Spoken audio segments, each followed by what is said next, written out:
A millionaire's baby cried relentlessly aboard the plane until an unlikely black boy did the unimaginable. The piercing wail sliced through the recycled air of first class like a siren, overpowering the soft hum of the Boeing 787's engines. Harrison Reed, CEO of Reed Enterprises and self-made billionaire, felt every pair of eyes boring into the back of his Italian silk suit as his 6-month-old daughter Olivia's face twisted into an impossible shade of crimson. 3 hours into the transatlantic flight, and the infant hadn't stopped crying since takeoff. The flight attendant's practiced smile had long since cracked, revealing thinly veiled contempt as she approached, her voice barely audible over the baby's screams. "Sir, we've received several complaints. Is there anything else we might try to calm her?" Harrison wiped sweat from his brow with a monogrammed handkerchief, desperation etching lines around his eyes. His wife, Catherine, was in Paris on business, and he'd foolishly thought he could manage their daughter alone on this flight. As passenger after passenger shot him sharp looks, he realized how wrong he'd been. "I've tried everything," he whispered hoarsely, bouncing Olivia mechanically. Bottles, toys, walking, his voice cracking with exhaustion. Nearby, an elderly woman tooted loudly, muttering about unruly children.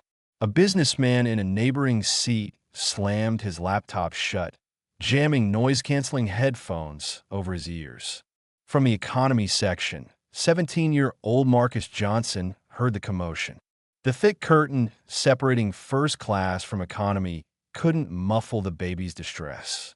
He shifted uncomfortably in his cramped seat, the threadbare hoodie he'd had since freshman year pulled over his head. In 12 hours, he'd land in London for the International Chess Championship, his chance at a college scholarship. He desperately needed rest before the biggest tournament of his life. But as the baby's cries escalated and the tension on the plane grew, something tugged at Marcus' conscience. The memory of his little sister Zoe, now 7, and how only he could soothe her when she was colicky as a baby. His mother called it the magic touch. Before he could second-guess himself, Marcus unbuckled his seatbelt, rising unsteadily in the narrow aisle. The flight attendant, pushing a beverage cart, shot him a sharp look. "Sir, please remain seated. We're experiencing light turbulence," she said. "I think I might be able to help," Marcus replied quietly but firmly. The flight attendant's eyes narrowed with suspicion. First class was off-limits unless you held a ticket for that section. Marcus felt the familiar weight of prejudice settle on his shoulders as she examined his worn jeans, public school hoodie, and dark skin. He'd encountered this look many times before, security following him in stores, teachers surprised at his advanced classes, opponents underestimating him in chess until checkmate. "I understand," he said steadily, "but sometimes solutions come from unexpected places." Before she could respond, the curtain to first class was yanked aside, revealing a frazzled Harrison Reed, cradling his screaming daughter awkwardly against his shoulder. The billionaire's usually impeccable appearance was in disarray, his tailored shirt wrinkled and stained, his eyes bloodshot from exhaustion. "Please," he said, voice breaking as he looked around helplessly. "I'll pay anyone who can get my daughter to stop crying." The moment stretched like taffy, passengers averting their eyes from his vulnerability, except Marcus, who stepped forward, hands slightly raised. "Sir," he said softly, "I might be able to help your daughter." For a moment, something ugly flickered across Harrison's face. Doubt, suspicion perhaps, before desperation overtook everything. 3 hours of nonstop crying had brought the billionaire to his knees. "You have experience with babies?" Harrison asked, trying to hide his skepticism. "My little sister had colic," Marcus replied with calm confidence that belied his racing heart. "May I?" He extended his arms toward the distressed infant.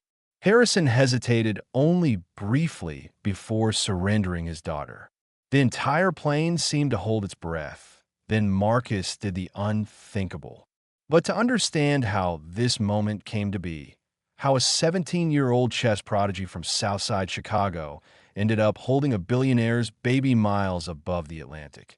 We must go back to the start of the day, when two lives from entirely different worlds set on a collision course that would change them both forever. Hey everyone, if you're enjoying this story so far, be sure to subscribe and comment where you're watching from. Now, let's continue.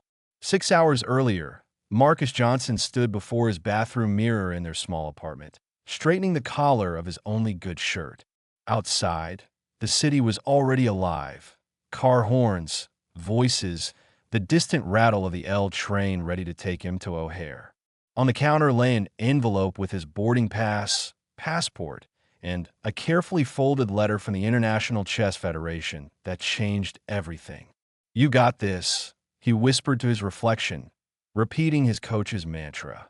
His long fingers trembled slightly from years of moving chess pieces. Behind him, the bathroom door creaked open, and his mother's tired face appeared, pride briefly replacing exhaustion. "My champion," Gloria Johnson said warmly. She had worked doubles as a nurse's aide to keep their family afloat since Marcus' father was incarcerated 6 years ago. Every tournament fee, chess book, and late-night practice was a sacrifice. London wouldn't know what hit it. Marcus grinned, though anxiety twisted in his stomach like a spring. "It's just the qualifying rounds. Don't start planning the parade yet, Mom," he said with a nervous laugh.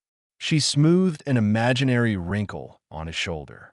"It's just the state championship and nationals," she said gently. "You belong there. No matter what anyone says, you earned it." From their small living room, 7-year-old Zoe's voice called out, "Marcus, your chess stuff is ready." She had laid out his travel set, notebook, and lucky pencil with ceremonial care.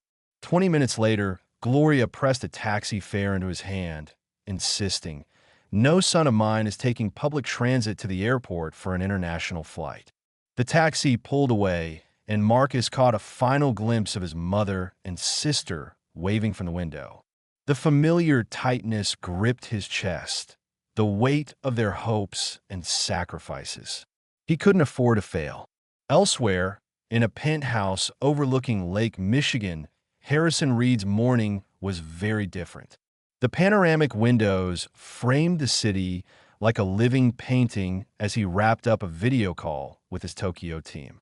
"The acquisitions approved for today," he said, ending the call with an impatient tap.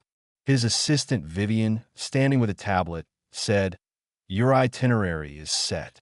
The jet's fueled and waiting at the private terminal. Mrs. Reed will meet you in Paris tomorrow evening."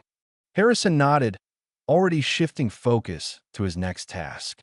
At 45, he'd grown Reed Enterprises from a garage startup into a global powerhouse.